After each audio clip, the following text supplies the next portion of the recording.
Thank you for allowing me to speak today.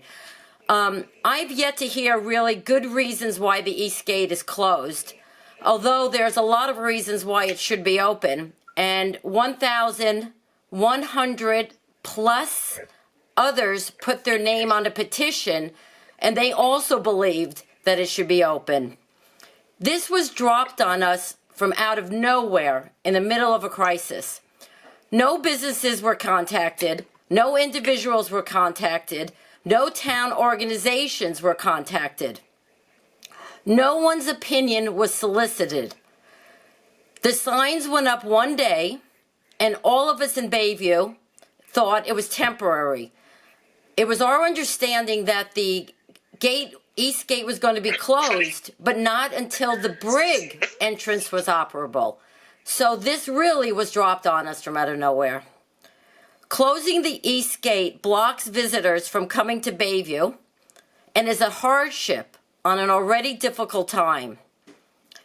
And if you're a park visitor and you're in any of these locations, and I'm going to name them for you so you understand: Whitetail Campground, Snowberry Campground, Camp Ward, Beaver Bay, Sunrise Day Use Area, Eagle Boat Launch, The Viewpoint, Button Hook Bay, the Disc Golf, Willow Use Area, or Tree to Tree Adventure, you are less likely to come to Bayview for your food, your supplies, your drinks. And you have to understand one thing Mr. White did not tell you when he explained Farragut. Bayview residents have to drive through the park to get home. That sets us apart from any other probably park that I know, maybe in the United States. For us to reach our homes, we have to drive through Farragut State Park. So it does tie us to the park quite a bit. Businesses are suffering because of the closure. And the best way for me to just let you know that this is true is not my words. Last week, I got an email from a woman who works at the Bayview Mercantile, and she said a Farragut camper came in asking why the East Gate was closed, and he was very unhappy with the closure. And he's staying here for 2 weeks, and he always comes to the Mercantile for his morning coffee. And her name was Linda, and she goes on to send me in the email, writes, "It does not only hurt businesses in Bayview, but it's also highly inconvenienced the park guests." So that is right from a park guest who probably is not coming into Bayview anymore for his coffee because it's so inconvenient. I'm a 40-year resident of Bayview, and I've been using the park for that long. I don't want to use the park anymore. And a lot of other Bayview residents that I know feel the same way. It's that inconvenience. And then I want to get to the last reason, probably the most important, is safety.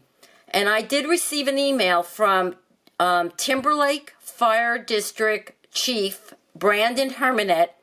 And in his email, he writes me and says, "Yes, I have concerns, the same reasons as everyone else.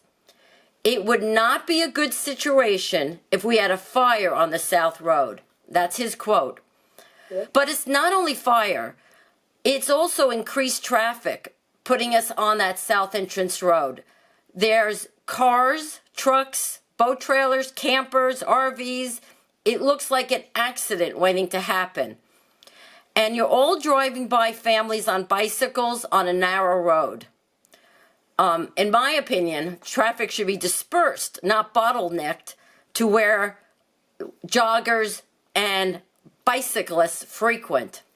So there are a lot of good reasons there are a lot of no good reasons for closing the East Gate, just a lot of excuses, in my opinion. So in closing, there was no notification. It blocks park visitors from coming to Bayview. It creates an inconvenience to us. Businesses are suffering, and there's safety concerns.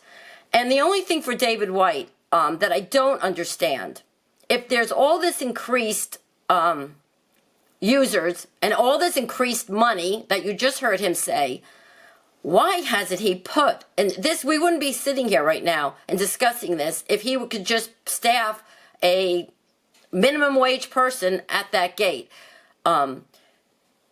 It just makes no sense. I'm sorry. So thank you for listening. I appreciate it. Oh, okay. Good job, Cheryl. Thank you, Cheryl. Very, very well done. Let's see, again, a little bit of a problem here trying